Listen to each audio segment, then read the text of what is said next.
el día de hoy, 24 de marzo, donde conmemoramos el Día Mundial de Lucha contra la Tuberculosis. El tema a desarrollar es efectivamente tuberculosis y para eso hemos invitado a dos grandes profesores al respecto. En primer lugar me gustaría presentarles al doctor Manuel Espinosa. Él es médico infectólogo del Instituto Nacional de Salud, ya viene colaborando con nosotros bastante tiempo durante el programa. Y al doctor Javier Díaz, él es médico neumólogo, parte del staff de las clínicas Mesones Santé y miembro de la Sociedad Peruana de Neumología. Muy buenas tardes y muchas gracias por haber venido. Quisiera comenzar hablando al respecto de qué conocemos como tuberculosis. Doctor Espinosa, ¿qué es en líneas generales la tuberculosis? Gracias por la invitación. Bueno, tuberculosis es una enfermedad infecciosa y una enfermedad muy conocida desde la antigüedad. Y básicamente esta enfermedad infecciosa puede afectar a cualquier órgano del cuerpo, pero con mucha más frecuencia. Y por supuesto, desde el punto de vista de salud pública, más importante es la afección pulmonar.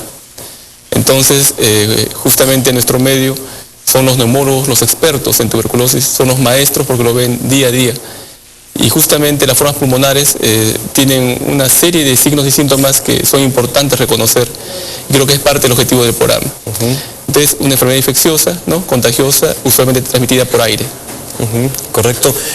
Doctor Díaz, en este caso, ¿existe un grupo fundamental o algún grupo poblacional que esté más expuesto a tuberculosis o pueda contraer la enfermedad más fácilmente? Claro, cuando hay donde haya pacientes que tienen la enfermedad, sobre todo la tuberculosis pulmonar bacilífero, porque el principal medio de contagio es a través de la tos, y en estas gotitas que se expelen, se expectoran, la persona que está expuesta entra, pues, como vemos aquí, por la nariz, va por todo el sistema de vía aérea, tráquea, bronquios, y llega a la periferia del pulmón, estos microorganismos donde se establecen temporalmente, después hay un compromiso ganglionar y pueden pasar o pasan a la sangre en algún momento, pero eso se autolimita y se quedan en algunos micobacterios en algunas zonas del organismo,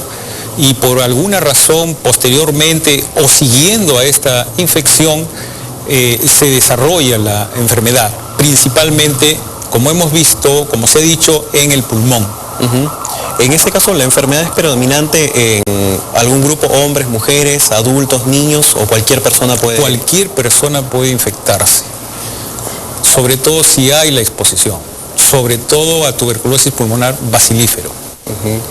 Ahora, recordemos que estamos conmemorando el Día Mundial de la Tuberculosis porque es la fecha que hace ya 125 años Roberto Koch descubrió el bacilo de Koch. Y a raíz de ese descubrimiento se pensó, pues, que se iba a hacer, ya se iba a erradicar la tuberculosis, se iban a fabricar vacunas, pero eso ha fracasado y hasta ahora sigue siendo un problema de salud pública. Así es. Quería invitarlos, por favor, a ver una encuesta que ha preparado el equipo de producción al respecto del tema de hoy. Adelante.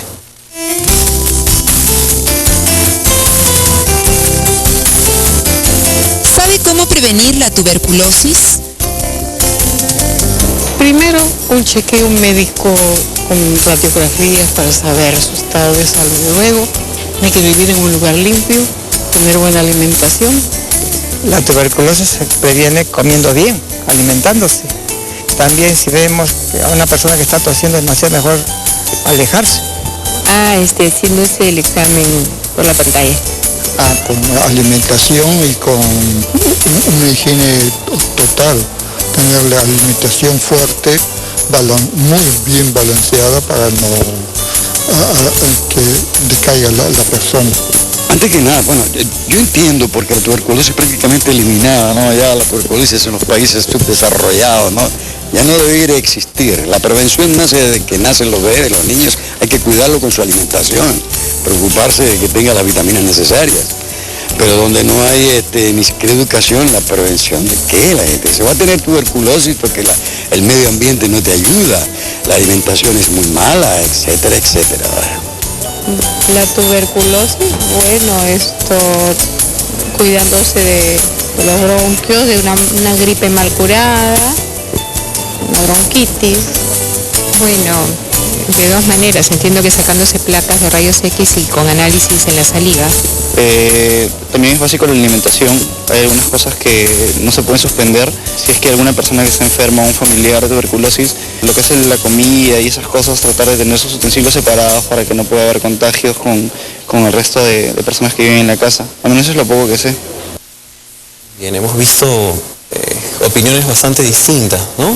Creo que en líneas generales la mayoría puede coincidir en alimentación como un factor fundamental. Ahora, una pregunta que se desprende de esto: ¿de qué depende de que un paciente se infecte con tuberculosis? ¿O todos ya estamos infectados? ¿Cómo es? En verdad es una pregunta que a veces para responder hay que ser claro. Hay varios factores para que uno puede infectarse. Y las personas deben recordar que es muy diferente estar infectado de estar enfermo. Por eso que tu frase era esa, ¿no? Estamos infectados muchos, pero pocos posiblemente estén enfermos. La infección va a depender mucho del ambiente, donde estoy trabajando, donde estoy viviendo. Depende de quién está eliminando el bacilo de Koch. Ya el doctor Díaz lo ha dicho muy bien, ¿no? Hay gente que elimina el bacilo de Koch y hay factores también míos de quién puede ser contagiado, ¿no? Soy niño, soy anciano, tengo diabetes, uso corticoides, tengo un cáncer, uso un tipo de medicamento, estoy mal alimentado. Entonces, si yo tengo mis defensas bajas, posiblemente en un ambiente donde haya pocos bacilos de Koch, yo respire y me infecte. Se dice más o menos que estando en un ambiente con gente que bota bacilos de Koch, más o menos se infectan entre el 20 al 30%. Se infectan, no quiere decir que se enfermen todavía.